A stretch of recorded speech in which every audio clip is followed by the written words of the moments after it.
तीन लोक नौ खंड में गुरु से बड़ा न कोई, करता करे न कर सके, गुरु करे सो होय। सतगुरु की महिमा अनंत, अनंत किया उपकार, लोचन अनंत उघारिया, अनंत दीखा गणहार। यह तन विष की बेलरी, गुरु अमृत की खान, शीस दिए सतगुरु मिले,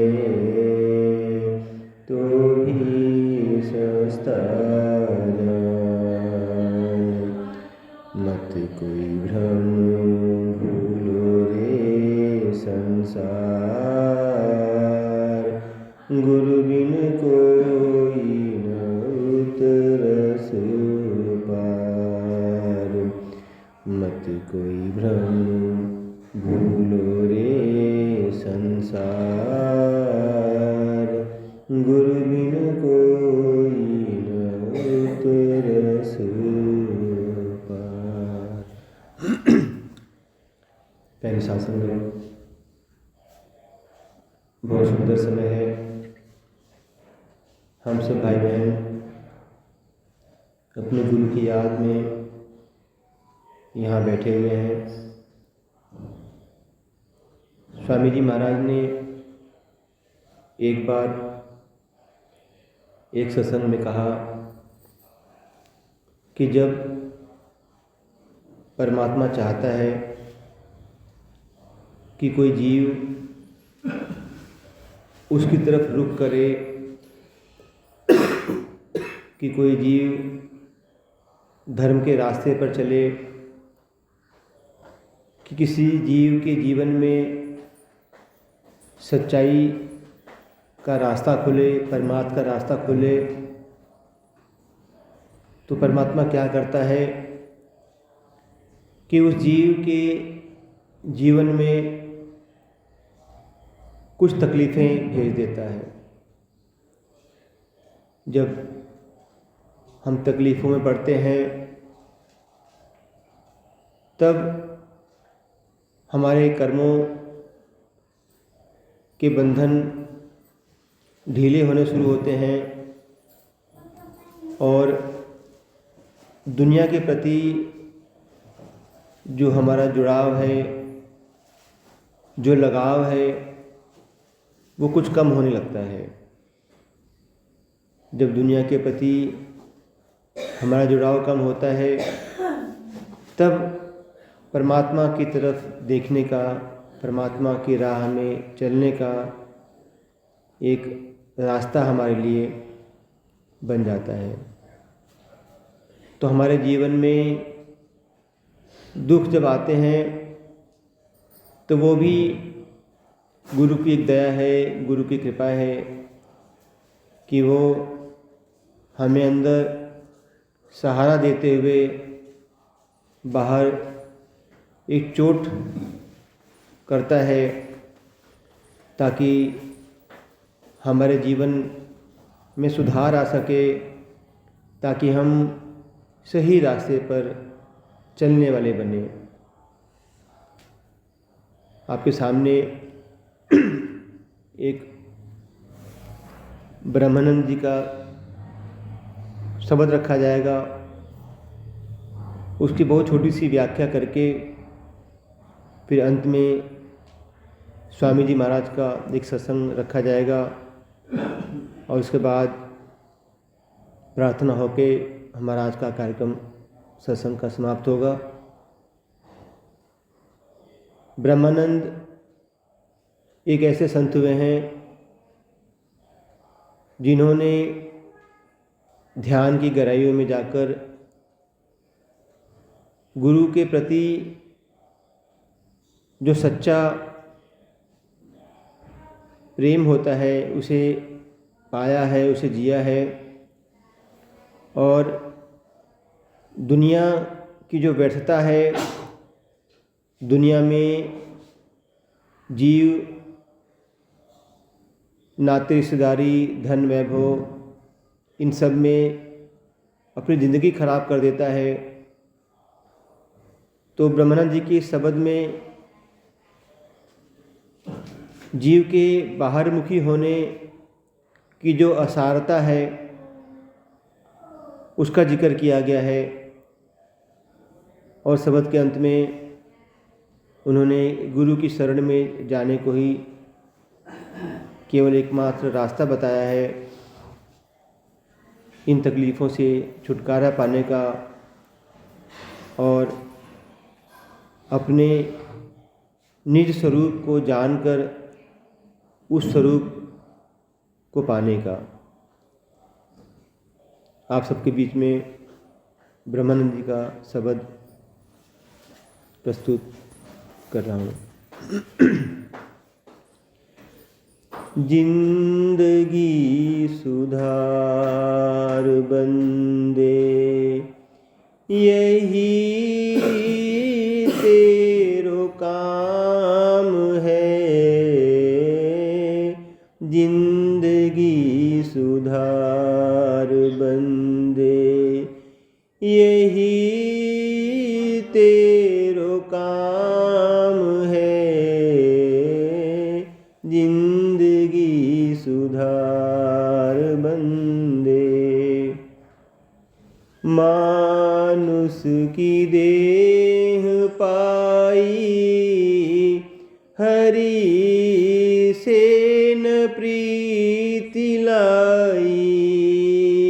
मानुष की देह पाई, हरि से न प्रीति लाई।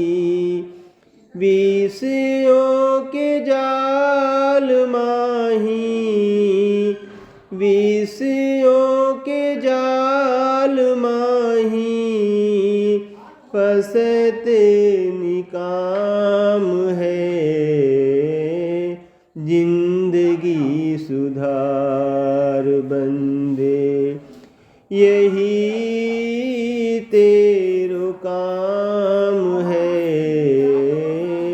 जिंदगी सुधार बंदे।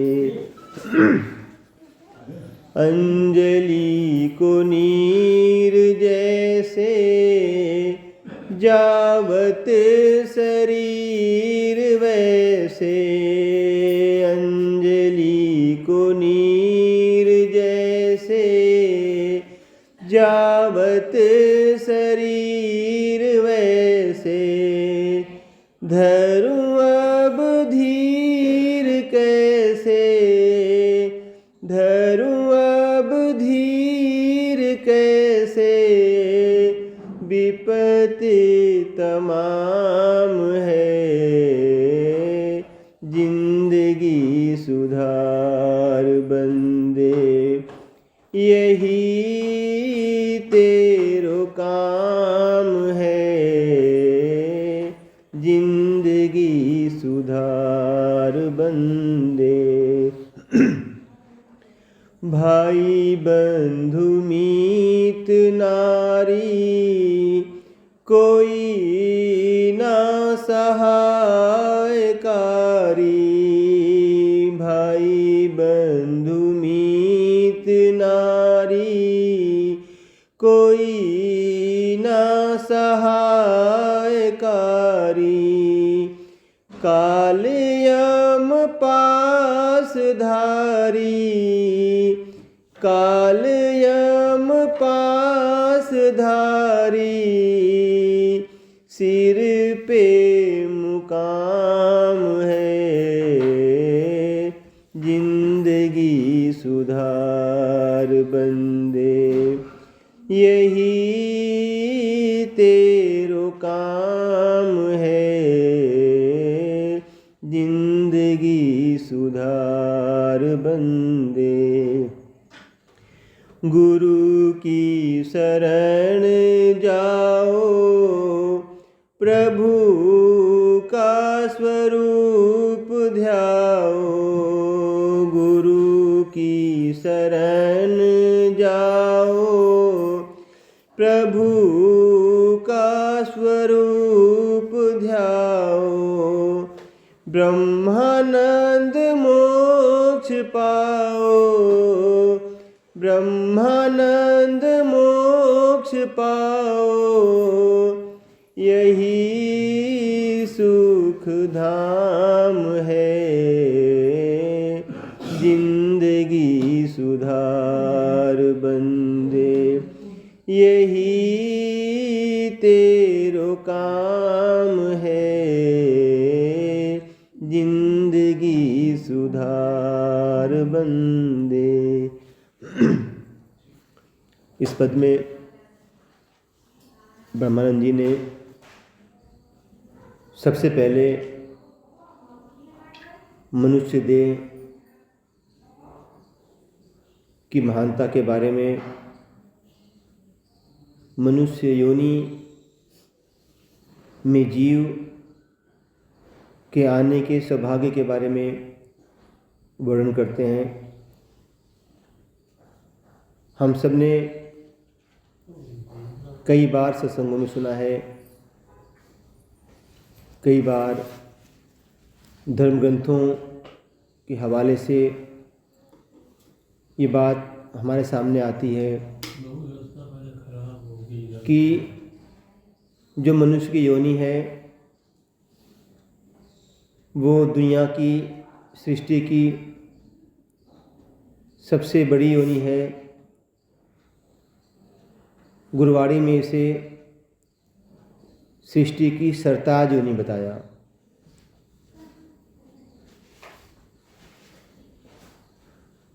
योनि का अर्थ जीव अपने कर्मों को भोगने के लिए किस शरीर में आता है, उससे तात्पर्य है ये शरीर, ये योनियाँ 84 लाख प्रकार की बताई गई, कीट पतंगों की, पशु पक्षियों की,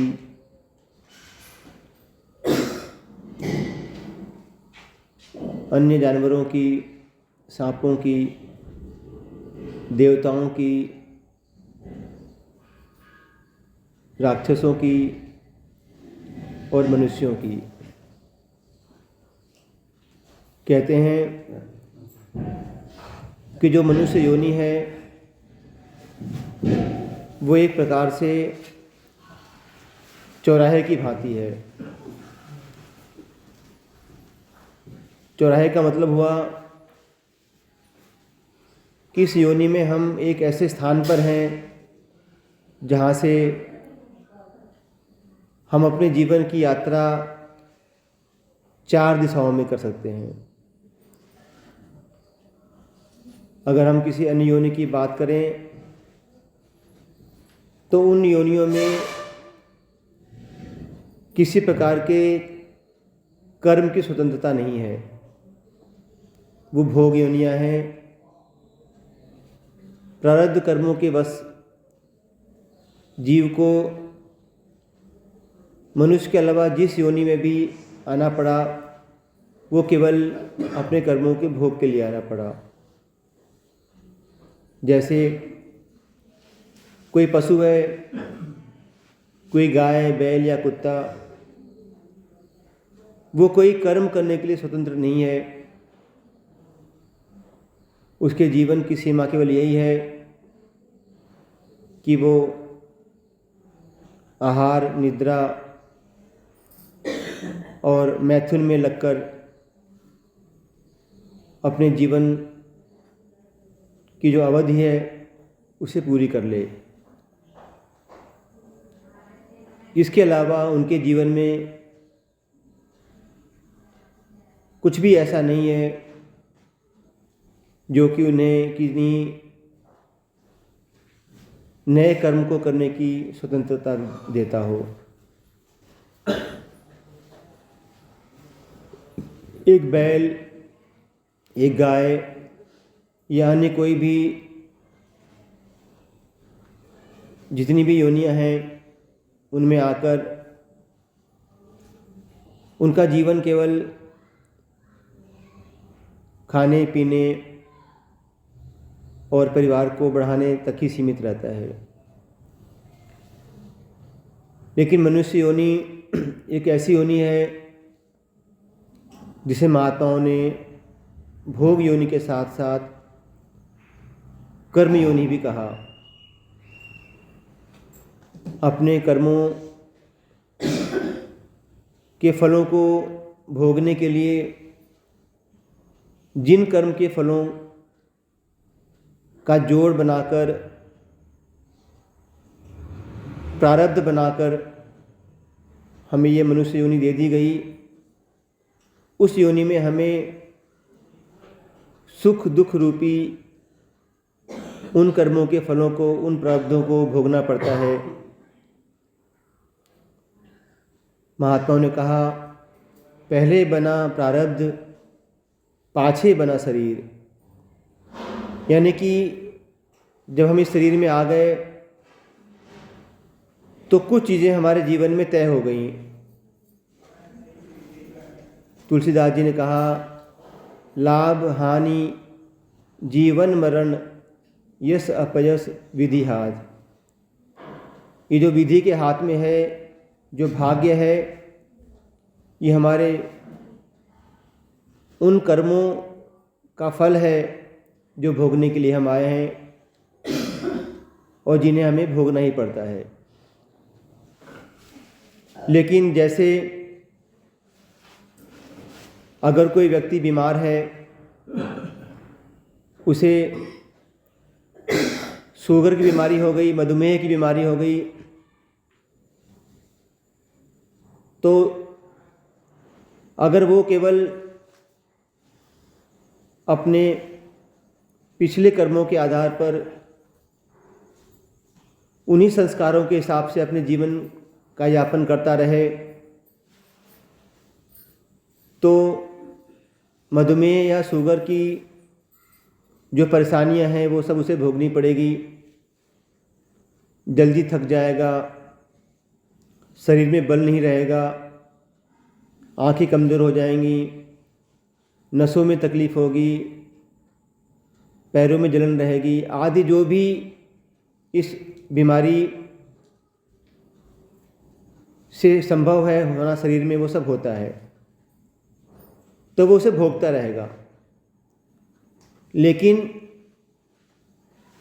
अपने प्रारब्ध कर्मों के कारण इस बीमारी को पाकर भोग तो भोगता है, तकलीफ तो भोगता है, लेकिन वो कुछ नए कर्म भी कर सकता है जिसकी स्वतंत्रता उसे मिली हुई है। वो अपने जीवन शैली में, अपने संस्कारों में बदलाव कर सकता है। वो रोज़ सुबह व्यायाम कर सकता है, खाने पीने की जो उसकी आदतें हैं उन्हें सुधार सकता है ताकि ये बीमारी उसके बस में रहे, उसके कंट्रोल में रहे, तो बहुत सी तकलीफ़ों से वो बच सकता है। तो इस प्रकार केवल मनुष्य योनि में ही यह संभव है कि वो अपने पिछले कर्मों को भोगते हुए नए कर्म करके उन तकलीफ़ों को कम कर सकता है। तो इस प्रकार जो मनुष्य योनि है वो एक जीव को ऐसी स्थिति में ला देती है कि वो अपने जीवन की यात्रा को 4 दिशाओं में ले जा सकता है। पहला है कि वो व्यक्ति जैसे जन्मों जन्मों जीता आया वैसे ही जीता रहे। कबीर साहब ने कहा, माया मरी न मन मरा, मर मर गए शरीर, आशा तृष्णा ना मरी, कह गए दास कबीर। कि वो जीव आशा और तृष्णा अब सुख नहीं मिला, अब मिल जाएगा, और इसी आशा में, सुख को पाने की तृष्णा में वो अपना जीवन खराब कर लेता है, और जन्मों जन्मों से वो इसी आशा तृष्णा के वशीभूत होकर अपना जीवन खराब करता रहता है, समाप्त करता रहता है, भोगता रहता है, और नए नए जीवन में, नए नए योनियों में आता रहता है। कबीर साहब कह रहे हैं कि आशा मरी, माया मरी, न मन मरा, मर मर गए शरीर। कि ये जो मन है वही हमें आशा में और तृष्णा में ले जाता है, अपने अनुभव से सीखता नहीं और नए नए जन्म धारण कराता है। जब जीव शरीर छोड़ता है तो जैसा उसके मन में तृष्णा रहती है, आशा रहती है, इच्छा रहती है, उसी के अनुरूप उसे नया जीवन मिलता है, और उसकी ये जो यात्रा है वो चलती रहती है। तो कहते हैं कि अगर हम, जैसा कि हमने जन्मों जन्मों के संस्कार बना लिए, उसी तरीके से जीवन जीते जाएं, तो इस शरीर को त्यागने के बाद हम दोबारा इस पृथ्वी पर आएंगे, मनुष्य योनि में आए या किसी पशु पक्षी की योनि में आए। स्वामी जी महाराज कहते थे कि जब कोई जीव संत से दीक्षित नहीं होता है और वह अपने जीवन को किसी खास भोग में, किसी खास लालसा में, इच्छा में बिताता है, और मरते हुए अगर उसे धन की इच्छा रह गई, रुपए पैसे की इच्छा रह गई, तो अगला जन्म उसे सांप का मिलता है, नाग का मिलता है, जिसमें वो धन की रक्षा करते हुए अपना जीवन बिता देता है। कहते हैं अगर किसी का मोह वासना में, बाल बच्चों में रह गया, तो उससे अगला जन्म सूअर का मिलता है, और उस जन्म में उसकी इच्छा पूरी हो जाती है कि उसके आसपास चारों तरफ सूअर की फौज इकट्ठा हो जाती है, सूअर के बच्चे होते रहते हैं, चाहे वो गंदगी हो चाहे कुछ हो। तो इस प्रकार एक सामान्य जीव जो संतवत में नहीं आया, केवल संसार की वासनाओं में जी रहा है, वो अपना जीवन समाप्त करके पुनः इस पृथ्वी लोक पर आकर अपने उन्हीं इच्छाओं के, उन्हीं आशाओं, उन्हीं तृष्णाओं के अनुकूल शरीर पाकर, योनि पाकर उन्हीं की पूर्ति में फिर लगा रहता है, और फिर उसका जीवन समाप्त होता है, और फिर वो इसी चक्र में पड़ा रहता है। पुनरपि जननम पुनरपि मरणम पुनरपि जननी जठरे शयनम। दूसरा रास्ता है कि वो जीव अच्छे बुरे कर्मों को तो कर रहा है, जैसा कि सभी जीव करते हैं। अच्छे कर्म करते हैं इसलिए हम धन धान्य मिलता है, अच्छा परिवार मिलता है, सुख मिलता है। बुरे कर्म करते हैं तो हमें गरीबी मिलती है, रिश्तों में दुख और क्लेश मिलते हैं, और आम तौर पे सारे जीव सुख और दुख पाते रहते हैं, यानी अच्छे और बुरे कर्म का मिश्रण वो एक जीवन में करते रहते हैं। लेकिन जब कोई जीव केवल अच्छे कर्म ज़्यादा करता है, पुण्य कर्म ज़्यादा करता है, लोगों की भलाई करता है, लोगों को दुख नहीं देता, तकलीफ़ नहीं देता, जहाँ तक हो सकता है परोपकार करता है, तो कहते हैं कि ऐसे जीव बहुत कम होते हैं जिनके जीवन में पुण्य कर्म ज़्यादा हैं और पाप कर्म कम है। तो ऐसे जीव जब शरीर को छोड़ते हैं तो उन्हें अगला जन्म जो है वो देवलोक में मिलता है, वो देवता बनते हैं और स्वर्ग के सुख भोगते हैं। इसी प्रकार जिनके जीवन में बुरे कर्म की अधिकता होती है, अपने सुख को पाने के लिए वो किसी की हत्या भी कर सकते हैं। दिल दुखाने की तो बात उनके लिए बहुत छोटी है। वो बुरे से बुरे कर्म कर सकते हैं ताकि उनकी अपनी जो इच्छा है वो पूरी हो सके, उनकी अपनी वासना है वो पूरी हो सके। तो जब उसके जीवन में पाप कर्म अधिक होते हैं तो अगली योनि उसे प्रेत योनि मिलती है और वो दोबारा शरीर छोड़कर प्रेत योनि में आता है। और जब उसके कर्म समाप्त होते हैं तो वह पुनः इस पृथ्वी लोक पर अन्य योनियों की भांति आता है। तो ये 3 प्रकार के रास्ते हो गए जिनमें मनुष्य योनि में आकर जीव जा सकता है। अगर समान रूप से अच्छे बुरे कर्म करे तो पुनः इस पृथ्वी पर आता है, मनुष्य बनता है या अन्य जीव। अगर बहुत ज़्यादा पुण्य कर्म करे तो देव योनि मिलती है, बहुत ज़्यादा पाप कर्म करे तो प्रेत योनि मिलती है।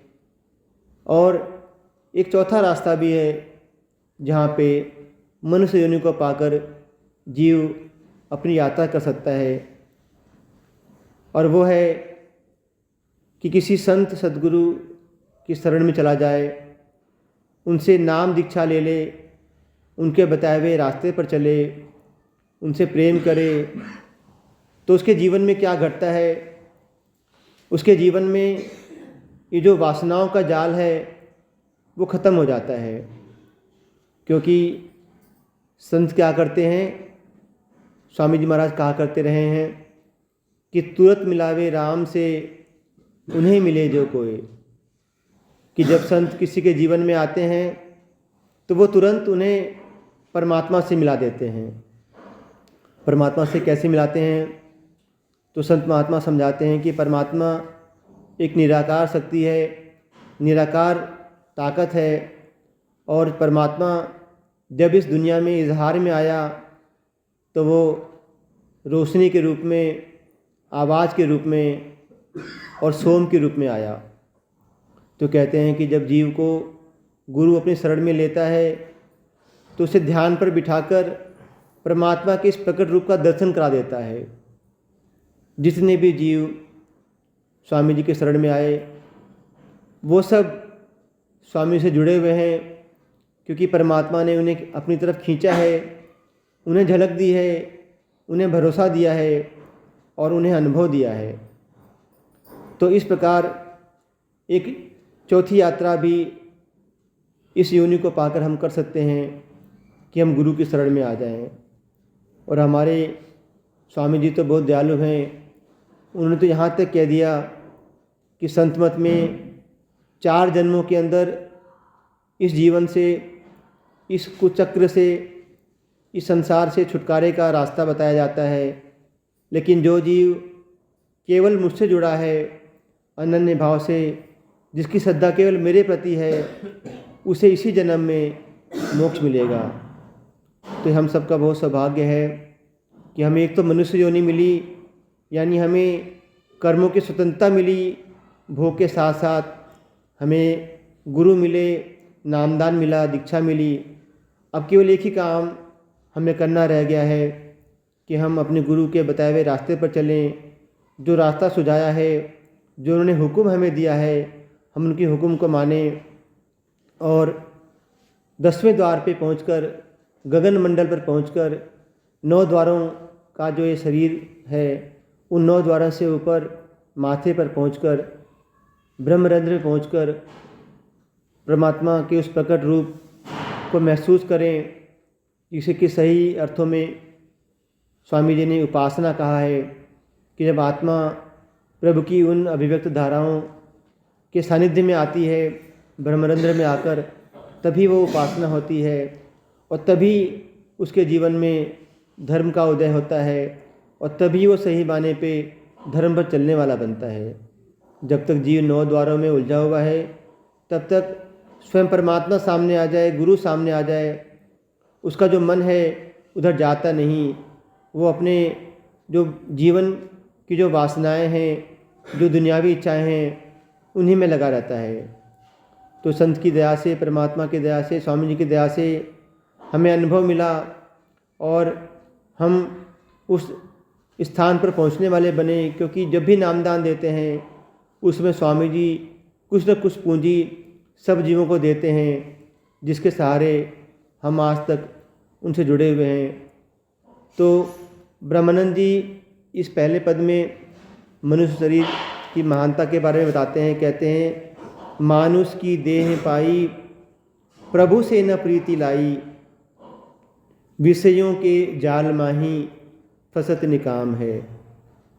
कि आमतौर पे जो जीव है उसे मनुष्य की योनि मिल गई, लेकिन उसका दुर्भाग्य है कि वो प्रभु से, गुरु से प्रीति नहीं कर सका। वो दुनिया में ही लगा रहा और गुरु के हुक्म को, गुरु की बात को नहीं मान सका। विषयों के जाल माही, और विषयों के, कामनाओं के, भोगों के, वासनाओं के जाल में फंसकर वो अपनी ज़िंदगी बिता देता है। आगे कहते हैं, अंजलि को नीर जैसे जावत शरीर वैसे, धरूं अब धीर कैसे बितत तमाम है। कहते हैं कि जैसे अगर हम अपने अंजलि में पानी भर लें तो पानी धीरे धीरे करके अंजलि से हाथ से फिसल जाता है, निकल जाता है। ऐसे ही जो हमारा शरीर है उसका क्षरण हो रहा है। जैसे ही हमने शरीर पाया वैसे ही हमारी मृत्यु तय हो गई, और जैसे जैसे हमारा समय बीतता है मृत्यु नज़दीक आती रहती है, और एक समय ऐसा आता है कि अंजलि से सारा पानी ख़त्म हो जाता है, सारा पानी नीचे बह जाता है। ऐसे ही हम मृत्यु के पास पहुंच जाते हैं और हमारे शरीर का क्षरण हो जाता है, हमें ये शरीर छोड़ना पड़ता है। तो कहते हैं कि जब जीव को इस बात का बोध हो जाता है कि उसका जीवन तो जन्मों जन्मों से ऐसे ही बीतता जा रहा है, आगे भी ना ऐसे बीतते जाए, तब उसे धीरज नहीं होता है। तब वो क्या करता है कि गुरु के प्रति प्रेम में पड़कर वो ये चाहता है कि इस जीवन को सुधारने का उसे मौका मिल जाए। आगे वो कहते हैं कि जीव जो है वो आम तौर पे अपना जीवन कहाँ बिताता है। तो कहते हैं कि भाई बंधु मीत नारी कोई न सहायकारी। हम अपना जीवन भाई बंधुओं में, मित्रों में, पति पत्नी में बिता देते हैं। कई बार ये रिश्ते हमारे लिए दुख का साधन बनते हैं, तो कई बार ये हमारे कर्मों के कारण हमारे लिए सुख का कारण बनते हैं।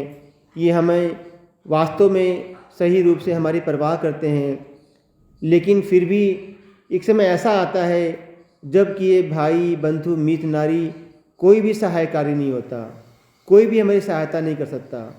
वो समय क्या है कि काल यम पासधारी, कि जब यम का पास लेकर, जब मृत्यु की रस्सी लेकर काल हमारे सिर पे चढ़ जाता है, हमारे सिर पे सवार आ जाता है, तो ये कोई भी दुनिया के रिश्ते हमारे काम नहीं आ सकते। चाह के भी वो हमारे लिए कुछ नहीं कर सकते। जब किसी की मृत्यु आनी हो तो मृत्यु तो एक ऐसी चीज़ है जिसको कोई नहीं रोक सकता। तो कहते हैं कि भाई बंधु मीत नारी कोई ना सहायकारी, काल यम पास धारी सिर पे मुकाम है। कि जब सिर पे मृत्यु सवार हो जाती है तो ये कोई भी रिश्ते नाते या दुनिया का कोई भी चीज़, धन दौलत, कोई भी हमारे काम नहीं आती। हमारे सामने सिकंदर बादशाह का उदाहरण आता है कि मृत्यु के अंतिम क्षणों में उसे अपने माँ से मिलने की इच्छा हुई और उसने अपने वैद्यों से जीवन के कुछ क्षण मांगे कि मेरा सारा राज्य ले लो, लेकिन मुझे मेरे देश, मेरी माँ से मिलवा दो। लेकिन वो उसकी इच्छा पूरी नहीं हो पाई और उसने यही कहा कि फिर मरते हुए जो मेरे दोनों हाथ हैं वो मेरे अर्थी से बाहर कर देना, ताकि दुनिया जिसकी आँख हो वो ये देख सके कि सिकंदर भी यहाँ से खाली चला गया, धन दौलत कोई भी चीज़ उसके काम नहीं आई। आखिरी पद में ब्रह्मानंद जी कहते हैं, गुरु की शरण जाओ, प्रभु का स्वरूप ध्याओ, ब्रह्मानंद मोक्ष पाओ, यही सुखधाम है। कि दुनिया में तो दुख है, दुनिया में तृप्ति नहीं है, दुनिया में आनंद नहीं है, और कहाँ है कि गुरु की शरण जाओ, कि हम गुरु की शरण जाओ और प्रभु का स्वरूप ध्याएं। जो रास्ता हमें गुरु ने दिया है, प्रभु का स्वरूप, उस निराकार का स्वरूप, उस नाद से जुड़ने का, उस प्रकाश से जुड़ने का, हम उस रास्ते पर चलने वाले बने और तब हमें मोक्ष की प्राप्ति होगी और यही सुख धाम है। और तभी हम सुख के धाम में, आनंद के सागर में अपने मूल स्वरूप में पहुँचेंगे, अपने स्रोत से जुड़ जाएंगे। तो ये ब्रह्मानंद जी का शब्द था जिसके ऊपर एक छोटी सी व्याख्या रखी गई। अब समय काफ़ी हो चला है, तो आप सबके बीच में स्वामी जी का एक सत्संग रखा जाएगा। ये सत्संग अक्टूबर 2012 का है।